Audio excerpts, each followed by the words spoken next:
अब हम लोग देखेंगे कि 4 से डिविजिबिलिटी रूल्स क्या कहता है। तो कोई नंबर 4 से डिवाइड होता है, इस चीज़ को चेक करने के लिए हम लोगों को उस नंबर का आखिरी का 2 डिजिट चेक करना पड़ेगा कि वो लास्ट का 2 डिजिट 4 से डिवाइड होता है या नहीं। अगर लास्ट का 2 डिजिट 4 से डिवाइड होगा तो वो नंबर भी 4 से डिवाइड होगा, और अगर डिवाइड नहीं होता है लास्ट का 2 डिजिट तो वो नंबर भी 4 से डिवाइड नहीं होगा। तो चलिए एक एग्जाम्पल के थ्रू हम लोग इसको समझते हैं। यहाँ पे ए में एक नंबर लिया गया है 524937 इस नंबर का आखिरी का 2 अंक क्या है 76 को हम लोग को चेक करना पड़ेगा कि 4 से डिवाइड होता है या नहीं।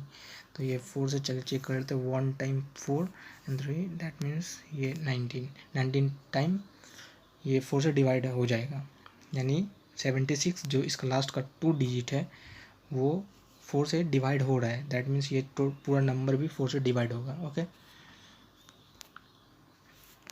एक और एग्जांपल लिया है यहाँ पे, ये देखिए ये है, इसका भी हम लोग लास्ट का 2 डिजिट देखेंगे। लास्ट का 2 डिजिट क्या है 14 है।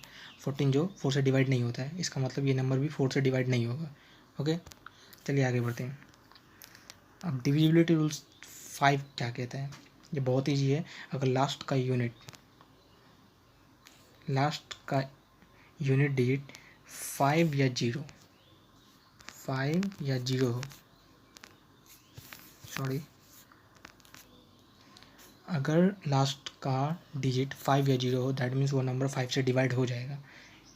अगर नहीं है तो नहीं होगा, या 5 होना चाहिए या 0, याद रखिएगा। यहाँ पे बहुत सारे एग्जांपल है जो आप लोग चेक कर सकते हैं खुद से। अब डिविजिबिलिटी रूल्स बाय 6 का क्या प्रोसेस है, देखिए 6 को चेक करने के लिए कोई नंबर 6 से कब डिवाइड होगा। सबसे पहले 6 का फैक्टर क्या होता है 2 और 3। तो जब भी हम लोग ये चेक करेंगे कि कोई नंबर 6 से डिवाइड कब होगा, तो हम लोगों को सबसे पहले ये देखना होगा कि वो नंबर 2 से भी डिवाइड हो जाना चाहिए और 3 से भी डिवाइड हो जाना चाहिए।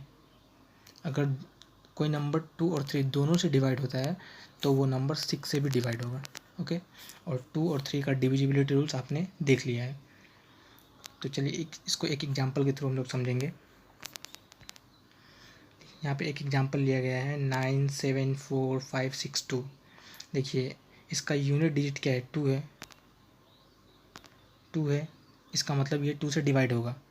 अब हम लोग को ये भी चेक करना पड़ेगा कि ये 3 से डिवाइड है या नहीं। तो 3 से डिवाइड होता है या नहीं, इसको चेक करने के लिए हम लोग क्या करते थे, नंबर का सम निकालेंगे सबसे पहले। तो 6 to 8, 8 4 13, 13 4 17, 17 and 7 24, 24 and 9 33। That means 33 3 से डिवाइड होगा, इसीलिए ये 2 और 3 दोनों से डिवाइड हो रहा है, और इसीलिए ये 6 से भी डिवाइड होगा। ओके, यानी कि कोई नंबर 6 से कब डिवाइड होगा, जब वो नंबर 2 और 3 दोनों से कम्प्लीटली डिवाइड हो तो वो नंबर 6 से भी डिवाइड होगा। ओके फ्रेंड्स, अब हम लोग देख लेते हैं, यहाँ पे कुछ एग्जांपल दिया है जो आप लोग खुद से चेक कर सकते हो। अब हम लोग देखेंगे डिविजिबिलिटी बाई 8। अब 8 का रूल्स क्या कहता है, जैसे हम लोग 4 में देखे थे, 4 में क्या था, किसी भी नंबर का आखिरी का 2 अंक लेते थे, आखिरी का 2 अंक अगर 4 से डिवाइड होता था तो वो पूरा नंबर 4 से डिवाइड हो जा रहा था। इस बार हम लोग 8 में क्या करेंगे, 8 में किसी भी नंबर का आखिरी का 3 डिजिट लेंगे। यानी कि यहाँ जो नंबर दिया गया है इस नंबर का आखिरी का 3 डिजिट क्या है 1 2 एंड 0, सॉरी, इसको हम लोग चेक करेंगे कि ये 8 से डिवाइड होता है या नहीं। अगर ये 8 से डिवाइड हो गया तो ये नंबर भी 8 से डिवाइड हो जाएगा, अगर 8 से डिवाइड नहीं हुआ तो ये नंबर भी 8 से डिवाइड नहीं होगा।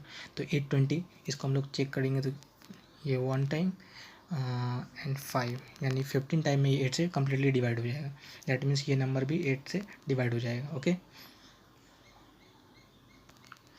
नेक्स्ट एग्जांपल में क्या है, नेक्स्ट एग्जांपल में ये जो नंबर इसका आखिरी का 3 अंक क्या है 246, 240, इसको हम लोग चेक करेंगे कि 8 से डिवाइड होता है, जो 8 से डिवाइड नहीं होता है, 8 से डिवाइड नहीं होता है, दैट मीन्स ये नंबर भी 8 से डिवाइड नहीं होगा।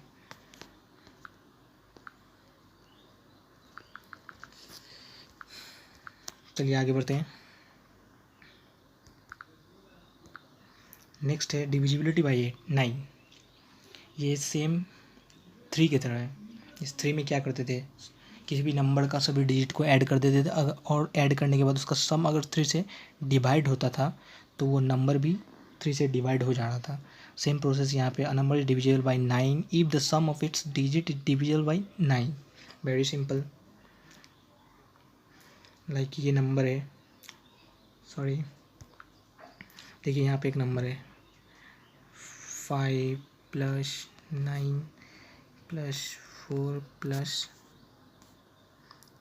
3 + 2 + 4। अब इस सारे को ऐड कर लेंगे, यानी कि किसी भी नंबर का सभी डिजिट को हम लोग ऐड कर लेंगे और ऐड करने के बाद जो आता है, यानी कि यहाँ पे ऐड करने के बाद 27 आएगा, वो अगर 9 से डिवाइड हो रहा है दैट मीन्स वो पूरा नंबर 9 से डिवाइड होगा। अगर ये डिवाइड नहीं होगा तो वो नंबर डिवाइड नहीं होगा। और हम लोगों को मालूम है 27 9 से डिवाइड हो जाता है, दैट मीन्स ये नंबर भी 9 से कम्प्लीटली डिवाइड हो जाएगा। ओके, यहाँ पे कुछ एग्जाम्पल्स जो आप लोग खुद से चेक कर सकते हो। ओके, अब हम लोग देख लेते हैं डिविजिबिलिटी रूल्स 10 क्या कहते हैं। वेरी सिंपल, अगर किसी नंबर के आखिरी के अंक अगर 0 है तो वो नंबर 10 से डिवाइड होगा। इसको छोड़कर कोई और नंबर है तो वो नंबर 10 से डिवाइड नहीं होगा। सिंपल। Thank you.